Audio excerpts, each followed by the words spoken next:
ओम शांति, ओम शांति, ओम शांति, ओम शांति, ओम शांति। ओम शांति। आज 3 जुलाई 2024। आज बाबा ने मीठी मधुर मुरली में बच्चों को बताया है कि ये राजयोग की पढ़ाई बहुत ऊंची पढ़ाई है। अब ऊंची पढ़ाई पढ़ने वाले बच्चों के मार्ग में बहुत विघ्न भी आएंगे, लेकिन उन विघ्नों को पार करते जाना है। माने बाबा कहते तुम चलते हो, कोई तुम्हारा मान भी करेगा, कोई अपमान भी करेगा, कहीं हानि भी होगी, कहीं लाभ भी होगा, लेकिन समान व्यवहार करते चलना है, क्योंकि तुम्हें तो हर एक को आत्मा की दृष्टि से ही देखना है। और बाबा ने कहा तुम्हारे व्यवहार के ऊपर बाबा ने सावधानी दी है कि बहुत बहुत मीठा होना चाहिए। और अगर कोई भी तुम्हारी बात अच्छी नहीं लगती है तो बाबा कहते तुम चुप रहो, लेकिन एक दो को तंग नहीं करो। माने ना दुख दो ना दुख लो, कड़वे बोल नहीं बोलो, क्योंकि कड़वे बोल बहुत घाव करते हैं। तो इसीलिए बाबा ने विशेष समझानी दी है, मीठा बोलना ही जीवन में धारण करना है। ये जीवन का मूल मंत्र बना लेना है, क्योंकि जब इस मार्ग पर चलेंगे तो अनेक समस्याएं भी आएंगी, लेकिन उन सबको पार कर जाना है। तभी तो श्री कृष्ण का गायन है कि उस पर कितने कलंक लगाए गए और वो क्या बन गए, कलंगी धर सर्वश्रेष्ठ। सुनते हैं आज के ईश्वरीय महावाक्य। ओम शांति। बाबा कहते मीठे बच्चे कलंगी धर बनने के लिए अपनी अवस्था अचल अडोल बनाओ। कलंगी धर बनने के लिए अपनी अवस्था अचल अडोल बनाओ। जितना तुम पर कलंक लगते हैं उतना तुम कलंगी धर बनते हो। जितना तुम पर कलंक लगते हैं उतना तुम कलंगी धर बनते हो। आज की मुरली से प्रश्न है, बाबा की आज्ञा क्या है? बाबा की आज्ञा क्या है? किस मुख्य आज्ञा पर चलने वाले बच्चे दिल तख्त नशीन बनते हैं? प्रश्न के दो पार्ट हैं। बाप की आज्ञा क्या है? किस मुख्य आज्ञा पर चलने वाले बच्चे दिल तख्त नशीन बनते हैं? बाप की आज्ञा क्या है? क्या है बाप? कि अपने को आत्मा समझ मुझ बाप को याद करो। और क्या है बाबा की आज्ञा? और भी बताओ, और क्या आज्ञा है?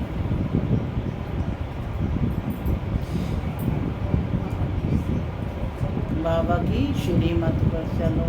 और क्या आज्ञा है? खिटखिट नहीं करो, है ना, जगमुई चगमुई नहीं करो। और क्या क्या है? आप भी कुछ बोलो मुख कमल से। बोलो बोलो, मुख से अविनाशी रतन ही निकलेंगे। जब बोलेंगे तो अविनाशी रतन मिलेंगे, तो मुख हमारा मीठा होगा। जब हम ज्ञान रतन मुख से बोलते हैं तो हमारा मुख मीठा होता है। तो सोचना है, हमें विचार करना है और विचार कर उत्तर देना है। सुनते हैं बाबा का उत्तर। बाबा कहते बाप की आज्ञा क्या है? बाप की आज्ञा है, मीठे बच्चे तुम्हें कोई से भी खिटखिट नहीं करनी है, शांति में रहना है। अगर कोई को तुम्हारी बात अच्छी नहीं लगती है तो तुम चुप रहो, एक दो को तंग नहीं करो। बाप दादा के दिल तख्त नशीन तब बन सकते जब अंदर कोई भी भूत ना रहे। माने बाप के दिल पर कब चढ़ेंगे? जब अंदर में कोई भी भूत ना रहे।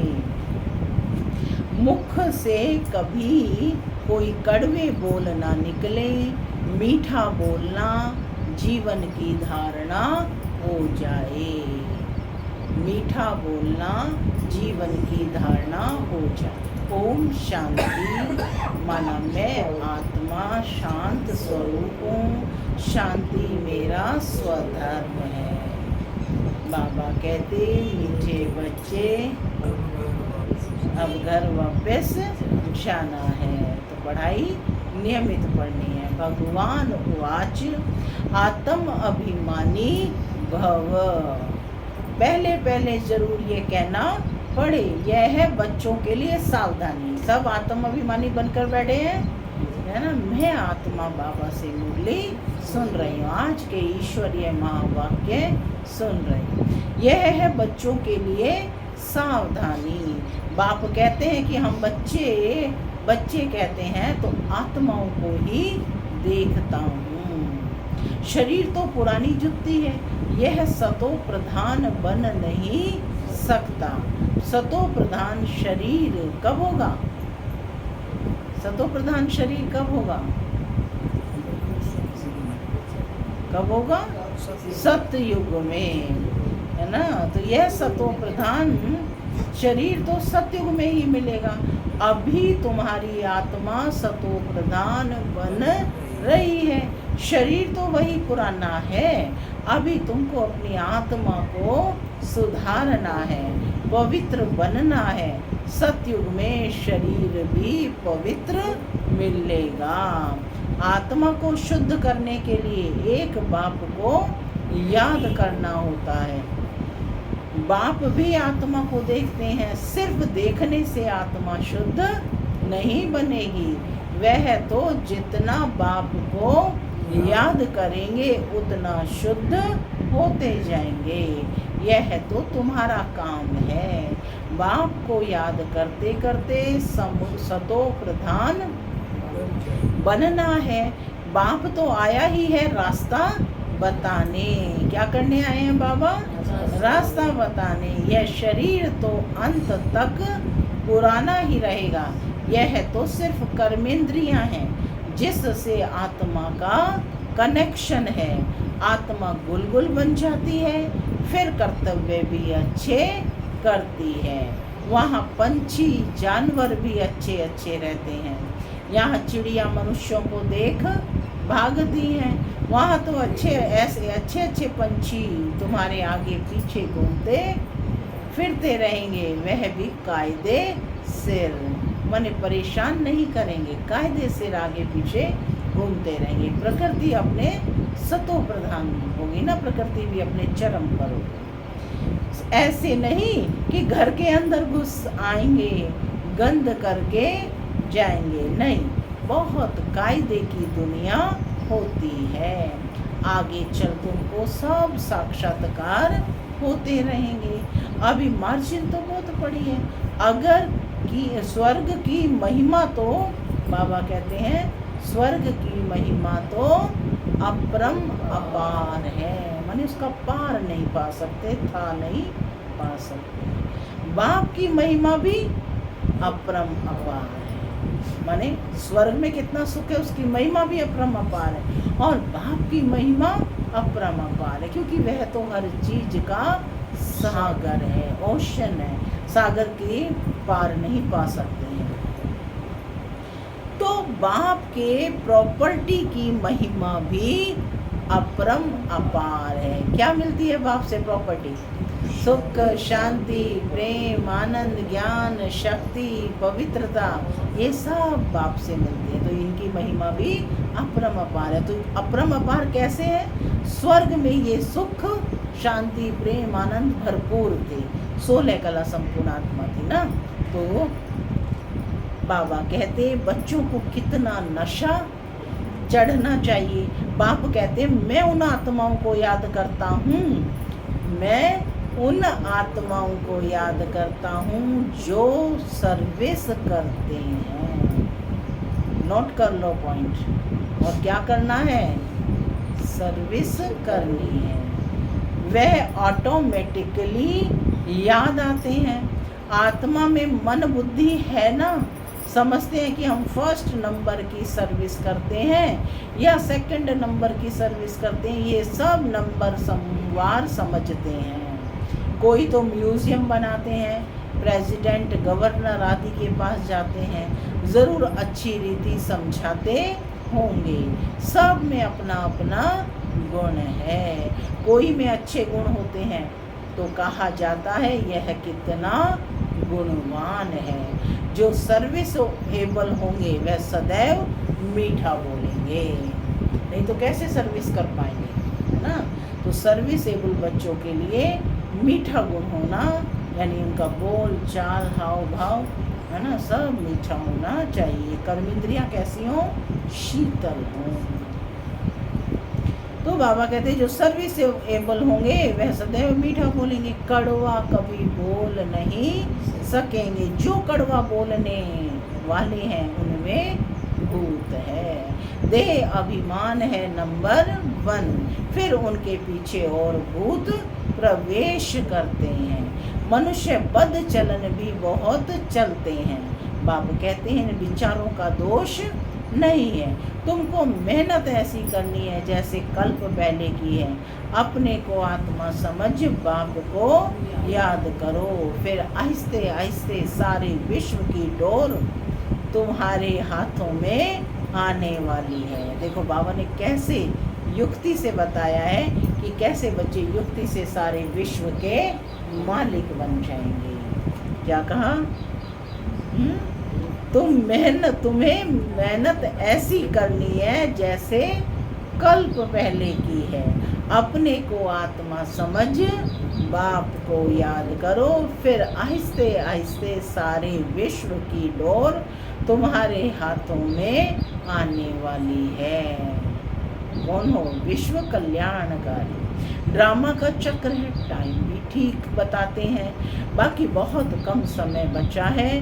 वो लोग आज़ादी देते हैं तो 2 टुकड़ा कर देते हैं, भारत और पाकिस्तान बनाना, आपस में लड़ते रहे, नहीं तो उन्हों का बारूद आदि कौन लेगा। यह भी उन्हों का व्यापार है ना, ड्रामा अनुसार यह भी उन्हों की चालाकी है।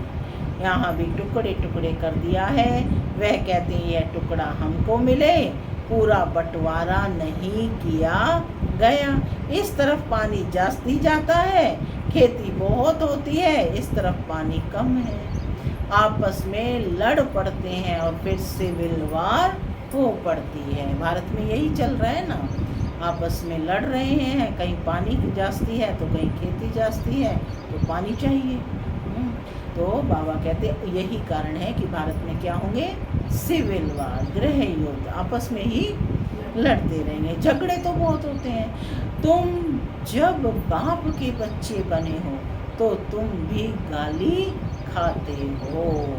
बाबा ने समझाया था अभी तुम कलंगीधर बनते हो। जैसे बाबा गाली खाते हैं तुम भी गाली खाते हो। यह तो जानते हो कि इन विचारों को पता नहीं है कि ये विश्व के मालिक बनते हैं। 84 जन्मों की बात तो बहुत सहज है। ये उस समय मुरली चली थी, तब बाबा ने बताया कि जब ब्रह्मा कुमारी बहनें कहीं भी जाती थी तो उनको अच्छी दृष्टि से नहीं देखते थे, है ना, दरवाजे बंद कर लेते थे। सेवा के लिए, प्रदर्शनी लगाने के लिए स्थान तक नहीं मिलता था। तो उस समय की बात है। और आज तो क्या कहते हैं, स्वयं निमंत्रण देते हैं कि आओ आकर के यहाँ पर भी ज्ञान सुनाओ। तो समय बाबा ने बताया कि उस समय कैसा था, तो उन आत्माओं पर कितने कलंक लगाए गए। तो बाबा कहते झगड़े तो बहुत होते हैं, तुम जब बाप के बच्चे बने हो तो तुम भी गाली खाते हो। बाबा ने समझाया कि अभी तुम कलंगीधर बनते हो। जैसे बाबा गाली खाते हैं, माने ब्रह्मा बाबा को कितने, है ना, सम्माननीय व्यक्ति थे, लेकिन बाबा का बनने के बाद कितना उनको विरोध सहन करना पड़ा सबका। तुम भी गाली खाते हो। यह तो जानते हो कि इन विचारों को यह पता नहीं है कि ये विश्व के मालिक बनते हैं। 84 जन्मों की बात तो बहुत सहज है। आप ही पूज्य और आप ही पुजारी बनते हो। कौन से चित्र में है आप ही पूज्य और आप ही पुजारी बनते हो? कौन से चित्र में है? कौन से चित्र में दिखाया है कि आप ही पूज्य और आप ही पुजारी बनते हो? कब पूज्य थे और कब पुजारी?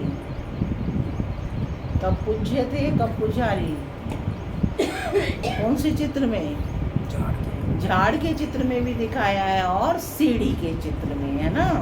झाड़ और सीढ़ी दोनों ही दिखाते हैं। तो आप पर से क्या बन गए? पुजारी। उससे पहले क्या थे? पूज्य। चित्रों को देखने का मतलब यही होता है कि इनमें रहस्य जो भरा है, राज जो भरा है, राजयोग का राज जो भरा हुआ है वह हम समझें। तो बाबा कहते कि कोई की बुद्धि में धारणा नहीं होती है। ये भी ड्रामा में उनका ऐसा पार्ट है। कर क्या सकते हैं? कितना भी माथा मारो परंतु ऊपर चढ़ नहीं सकते हैं। तदबीर तो कराई जाती है लेकिन उनकी तकदीर में नहीं है। राजधानी स्थापन होती है उनमें सब चाहिए। ऐसा समझकर शांत में रहना चाहिए। कोई से भी खिट की बात नहीं, प्यार से समझाना पड़ता है। ऐसे ना करो, यह आत्मा सुनती है, इससे और ही पद कम हो जाएगा। कोई को अच्छी बात समझाओ तो भी अशांत हो पड़ते हैं, तो छोड़ देना चाहिए। माने नहीं समझते हैं तो छोड़ देना चाहिए। खुद भी ऐसा होगा तो एक दो को तंग करता रहेगा या पिछाड़ी तक रहेगा। माया भी प्रतिदिन कड़ी होती जाती है। महारथियों से माया भी महारथी होकर लड़ती है। बलवान के साथ बलवान लड़ेगा ना, तो जो महारथी होगा तो माया भी उसी के साथ आएगी ना। देखो जो जितने बलवान होता है उसके उस साथ उसी का ही मल युद्ध होता है ना। तो यहाँ पर भी बाबा कह रहे हैं महारथियों से माया भी महारथी होकर लड़ती है। माया के तूफान आते हैं फिर प्रैक्टिस हो जाती है बाप को याद करने की। एकदम जैसे अचल अडोल रहते हैं। समझते हैं माया हैरान करेगी, डरना नहीं है।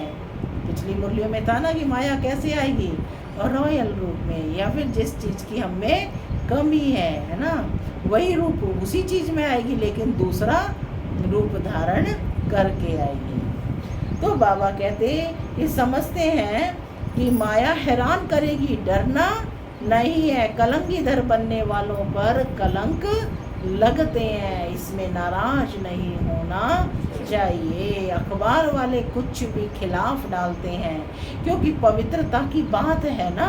अबलाओं पर अत्याचार होंगे। अकासुर, बकासुर नाम भी है। स्त्रियों का नाम भी पूतना सुपणखा है।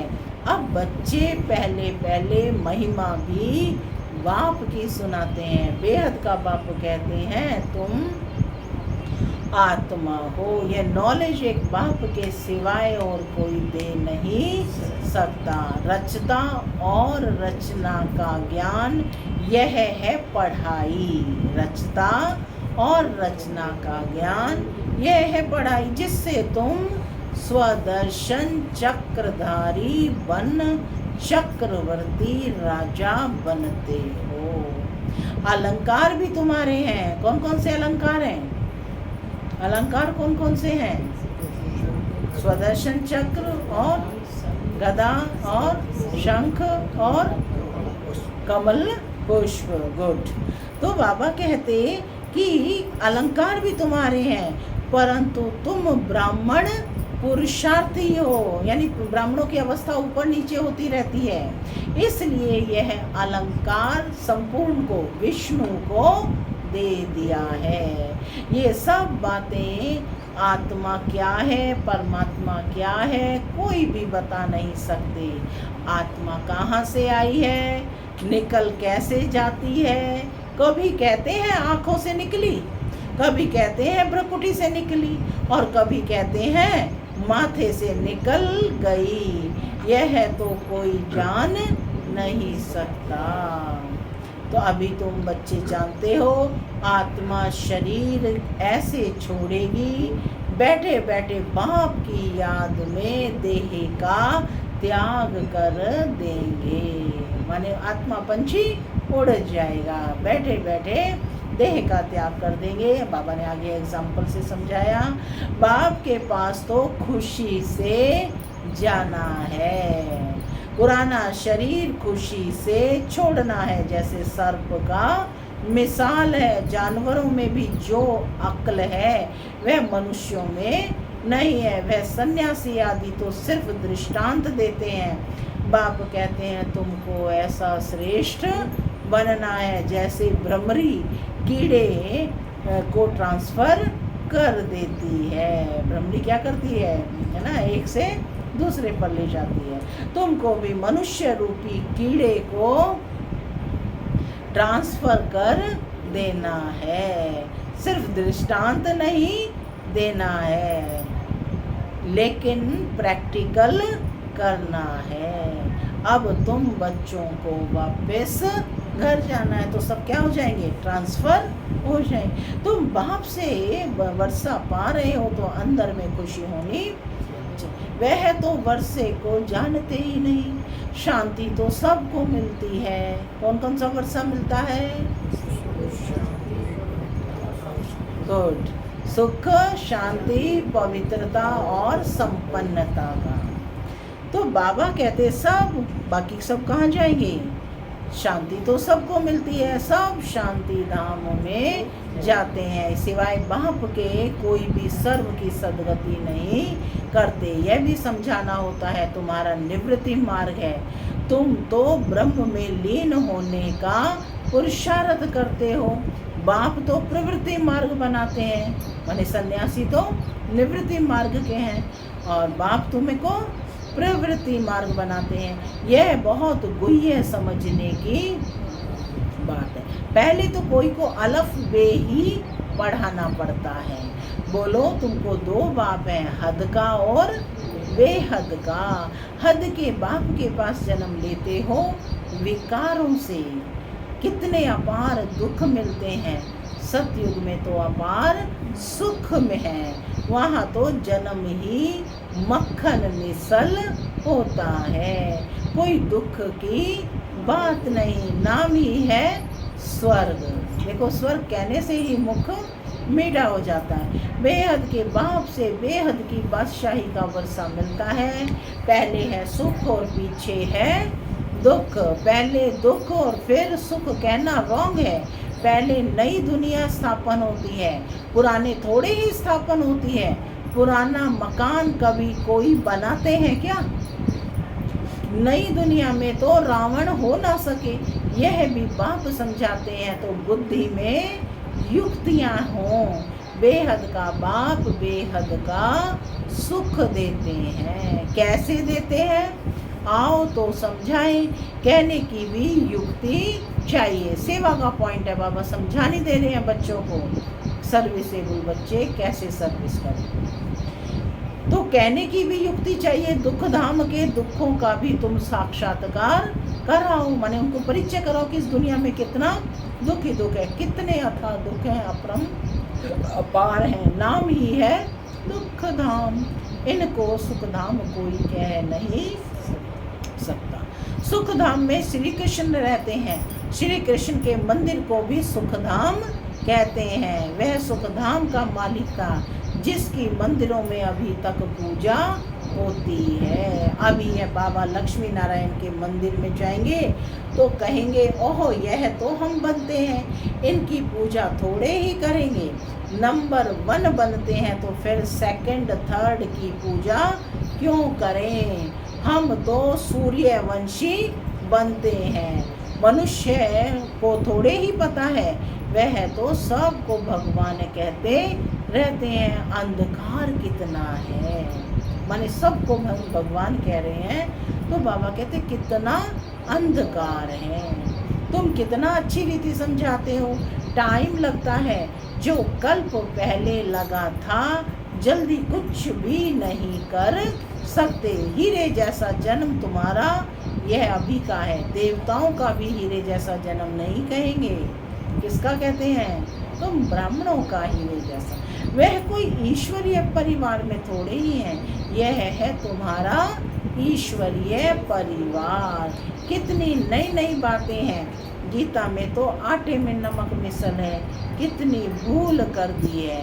श्री कृष्ण का नाम डालकर बोलो तुम देवताओं को तो देवता कहते हो, फिर श्री कृष्ण को भगवान क्यों कहते हो? विष्णु कौन है यह भी अब तुम समझते हो। मनुष्य तो बगैर ज्ञान के ऐसे ही पूजा करते रहते हैं। प्राचीन भी देवी देवता हैं जो स्वर्ग में होकर गए हैं। सतो रजो तमो में सबको आना है। इस समय सब तमो प्रधान हैं। बच्चों को पॉइंट्स तो बहुत समझाते हैं, बैच पर भी तुम अच्छा समझा सकते हो। किस किस का बैच लगा हुआ है?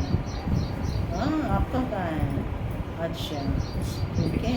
तो बाबा कहते कि बैच पर भी तुम अच्छी तरह समझा सकते हो। बाप और पढ़ाने वाले टीचर को याद करना पड़े, परंतु माया की भी कितनी कश्मकश चलती है। बहुत अच्छी अच्छी पॉइंट्स निकलती रहती हैं। अगर सुनेंगे नहीं तो बाबा कहते सुना कैसे सकेंगे। अक्सर करके बाहर में बड़े महारथी इधर उधर जाते हैं तो मुरली मिस कर देते हैं, फिर पढ़ते नहीं, क्योंकि फिर टाइम नहीं लग पाता। तो पहले मुरली, आत्मा का भोजन सबसे पहले। बड़े बूढ़े भी कहते हैं ना, पहले भी बुजुर्ग लोग क्या कहते, घर से निकलो खा पी कर निकलो, है ना। पता नहीं शाम तक रोटी मिले या ना मिले, बाहर कहीं जब बाहर जा रहे हैं। तो आत्मा की खुराक भी बाप कह रहे हैं, मुरली मिस नहीं करनी है। अपने घर से पहले ही मुरली पढ़कर आत्मा को भरपूर कर चलना है। तो कहते कि अक्सर करके बाहर में बड़े बड़े महारथी इधर उधर जाते हैं तो मुरली मिस कर देते हैं, फिर पढ़ते नहीं। पेट भरा हुआ है। बाप कहते हैं कितनी गुह्य गुह्य बातें मैं तुमको सुनाता हूँ जो सुनकर धारण करना है। धारणा नहीं होगी तो कच्चे रह जाएंगे। बहुत बच्चे भी विचार सागर मंथन कर अच्छी अच्छी पॉइंट्स सुनाते हैं। बाबा देखते हैं, सुनते हैं, जैसी जैसी अवस्था ऐसी ऐसी पॉइंट्स निकाल सकते हैं। जो कभी इसने नहीं सुनाई है वह सर्विसेबल बच्चे निकालते हैं। इसने किसने? ब्रह्मा ने नहीं सुनाई, लेकिन सर्विसेबल बच्चे निकालते हैं। सर्विस में ही लगे रहते हैं, मैगजीन में भी अच्छी अच्छी पॉइंट्स डालते हैं। तो तुम बच्चे विश्व का मालिक बनते हो। बाप कितना ऊंच बनाते हैं। गीत में भी है ना कि सारे विश्व की बागडोर तुम्हारे हाथ में होगी, कोई छीन ना सके, कोई छीन ना सके। यह लक्ष्मी नारायण विश्व के मालिक थे ना, उन्हों को पढ़ाने वाला जरूर बाप ही होगा। यह भी तुम समझा सकते हो। उन्होंने राज्य पद पाया कैसे? मंदिर के पुजारी तो पता नहीं, तुमको तो अथाह खुशी होनी चाहिए। यह भी तुम समझा सकते हो। ईश्वर सर्वव्यापी नहीं है, इस समय तो 5 भूत सर्वव्यापी हैं। एक एक में यह विकार है। माया के 5 भूत हैं, माया सर्वव्यापी है, तुम फिर ईश्वर सर्वव्यापी कह देते हो। यह तो भूल हुई ना। ईश्वर सर्वव्यापी कैसे हो सकता है? वह तो बेहद का वर्षा देते हैं, कांटों को फूल बनाते हैं। समझाने की प्रैक्टिस भी बच्चों को अच्छी तरह करनी चाहिए। अच्छा, मीठे मीठे सिक्के लदे बच्चों प्रति माता पिता बाप दादा का याद प्यार और गुड मॉर्निंग। रूहानी बाप की रूहानी बच्चों को नमस्ते। हम रूहानी बच्चों की रूहानी माता पिता बाप दादा को याद प्यार, गुड मॉर्निंग और नमस्ते नमस्ते सदा रहो। धारणा के लिए मुख्य सार। पहला, जब कोई अशांति फैलाते हैं या तंग करते हैं तो तुम्हें शांत रहना है। अगर समझानी मिलते हुए भी कोई अपना सुधार नहीं कर सकते तो कहेंगे इनकी तकदीर, क्योंकि राजधानी स्थापन हो रही है। मैंने बार बार समझा रहे हैं, तदबीर की जा रही है लेकिन तकदीर में नहीं है तो फिर समझते ही नहीं है, मानते ही नहीं है। दूसरा, विचार सागर मंथन कर ज्ञान की नई नई पॉइंट्स निकाल सर्विस करनी है। बाप मुरली में रोज गुह्य बातें सुनाते हैं। बाप मुरली में रोज जो गुह्य बातें सुनाते हैं वह कभी मिस नहीं करनी है। आज का वरदान है, पवित्रता को आदि अनादि विशेष गुण के रूप में, पवित्रता को आदि अनादि विशेष गुण के रूप में सहज अपनाने वाले पूज्य आत्मा भव। पवित्रता को आदि अनादि विशेष गुण के रूप में सहज अपनाने वाले पूज्य आत्मा भव। वही पूज्य आत्मा होंगी जो सहजता से पवित्रता के गुण को अपनाएंगे। पूजनीय बनने का विशेष आधार पवित्रता पर है। जितना सर्व प्रकार की पवित्रता को अपनाते हैं उतना सर्व प्रकार से पूजनीय बनते हो। जो विधि पूर्वक आदि अनादि विशेष गुण के रूप में पवित्रता को अपनाते हैं वही विधि पूर्वक पूजे जाते हैं। माने जिनके संकल्प में भी ना आए। जो ज्ञानी और अज्ञानी आत्माओं के संपर्क में आते हैं, पवित्र वृत्ति दृष्टि वाइब्रेशन से यथार्थ संपर्क निभाते हैं। क्या कहा बाबा ने? जो ज्ञानी और अज्ञानी आत्माओं के संपर्क में आते, पवित्र दृष्टि पवित्र वृत्ति वाइब्रेशन से यथार्थ संपर्क निभाते हैं, स्वप्न में भी जिनकी पवित्रता खंडित नहीं होती है वही विधि पूर्वक पूजे जाते हैं। स्लोगन, व्यक्त में रहते अव्यक्त फरिश्ता बनकर सेवा करो। व्यक्त में रहते अव्यक्त फरिश्ता बनकर सेवा करो तो विश्व कल्याण का कार्य तीव्र गति से संपन्न हो। ओम शांति। ओम